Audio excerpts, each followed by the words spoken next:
नमस्कार, मैं हूं शिवानी पांडे और आप देख रहे हैं 4 PM।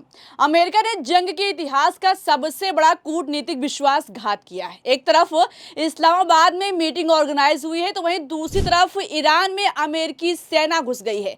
खबर है कि शांति वार्ता के बीच पहले तो धोखे से अटैक हुआ, फिर व्हाइट हाउस ने पलटी मार ली है। तो इस्लामाबाद की मीटिंग में कैसे अमेरिका ने ईरान को अब तक का सबसे बड़ा धोखा दिया है, इस पर जानकारी देने के लिए हमारे साथ प्रियंका जी मौजूद हैं।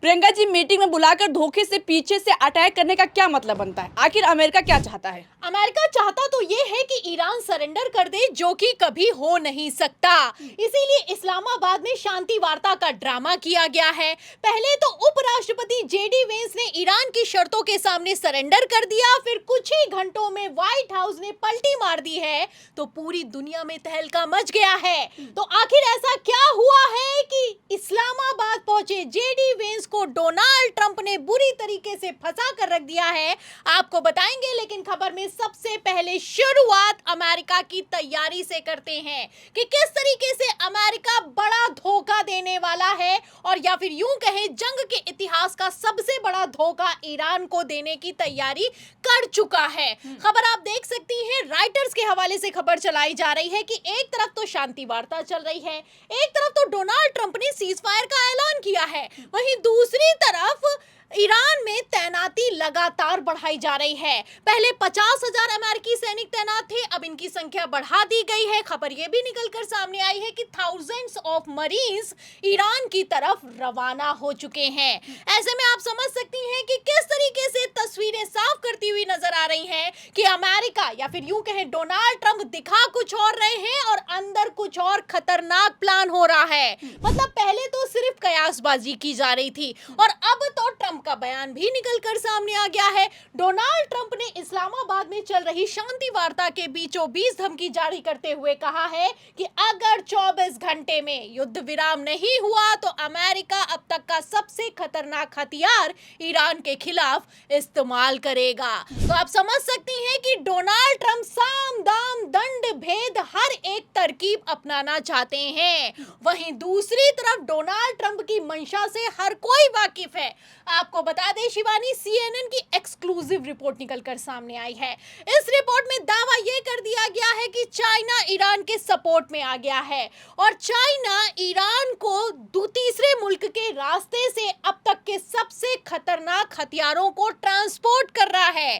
रिपोर्ट में दावा किया गया है कि चाइना ने ऐसा एयर डिफेंस सिस्टम ईरान को दे दिया है कि अब अमेरिकी जहाज ईरान में मिसाइल मारना तो दूर की बात है, ईरान के ऊपर से उड़ तक नहीं पाएंगे। तो आप समझ सकती हैं कि चाइना ने भी अमेरिका के पूरे खेल को भांप लिया है। एक तरफ चाइना खुलकर ईरान के सपोर्ट में आ गया है, रूस तो पहले ही ईरान को सपोर्ट कर रहा है। वहीं दूसरी तरफ मैं आपको बता दूं कि अब्बास अराक्ची जो कि इस्लामाबाद पहुंचे हैं मीटिंग करने के लिए, उनका ताजा बयान निकलकर सामने आया है। उन्होंने क्लियर कट कह दिया है कि हम मीटिंग भले ही कर रहे हैं, हम अमेरिका से बातचीत भले ही कर रहे हैं, लेकिन हमें इन पर किसी तरह का कोई भरोसा नहीं है, ये एक नंबर के विश्वासघाती हैं। तो एक तरफ ईरान के विदेश मंत्री अब्बास अराक्ची की तरफ से बयान निकलकर सामने आया, वहीं दूसरी तरफ मैं आपको बता दूं कि अमेरिका और इजराइल ने मिलकर ईरान को जंग के इतिहास का सबसे बड़ा कूटनीतिक विश्वासघात दिया है। खबर निकलकर सामने आई है कि पहले ही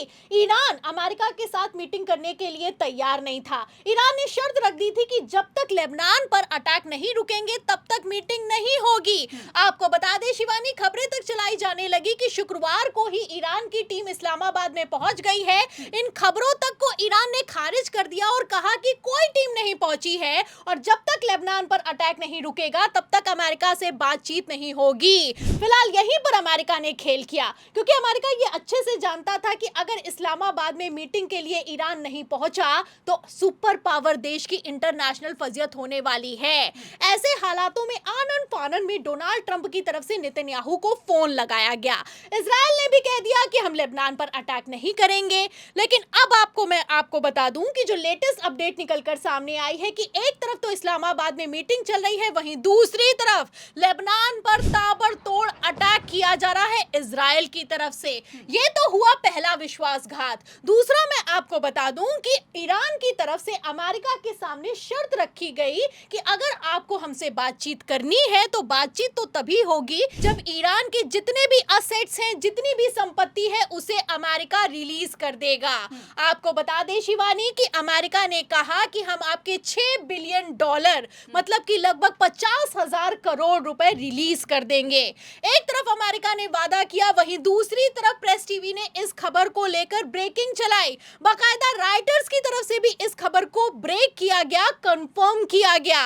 राइटर्स जैसा बड़ा अखबार इस खबर को एक तरफ कंफर्म करता है, वहीं दूसरी तरफ व्हाइट हाउस ने पलटी मार दी है। व्हाइट हाउस ने कह दिया कि कोई पैसा रिलीज नहीं होगा, किसी तरह का कोई संपत्ति रिलीज नहीं होने वाली है। अल जजीरा ने मीटिंग के बीच इस खबर को ब्रेक किया। इस खबर में आप देख सकते हैं कि साफ लिखा हुआ है कि US has not agreed to unfreeze Iranian assets, White House official says. मतलब हर तरफ से पलटी मारी जा रही है। कितनी बड़ी धोखेबाजी की जा रही है ईरान के साथ इस्लामाबाद में शांति वार्ता के बीचों बीच। इन खबरों से आप अंदाजा लगा सकती हैं। मतलब ईरान की तरफ से दो शर्तें रखी गई थी। पहली कि लेबनान पर अटैक रुके, दूसरा कि हमारे सारे जितने भी असेट्स हैं उन्हें अनफ्रीज कर दिया जाए।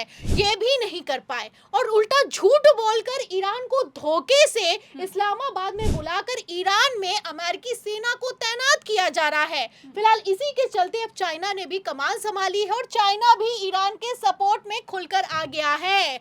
आपको बता दें शिवानी, जो इजराइल अटैक कर रहा है ऐसा बिल्कुल भी नहीं है कि अमेरिका इसमें शामिल नहीं है। इजराइल में हिम्मत नहीं है कि अमेरिका अगर मना कर दे तो वो ईरान पर अटैक कर पाए। इसी को लेकर ईरान ने वार्न भी कर दिया कि हमारे साथ डबल स्टैंडर्ड गेम मत खेलो। ये जो अटैक लेबनान पर हो रहे हैं, जाहिर सी बात है कि इसमें अमेरिका भी शामिल है। ऐसा बिल्कुल भी नहीं है कि अमेरिका नेगोशिएट करना चाहता और इजराइल नहीं करने दे रहा है।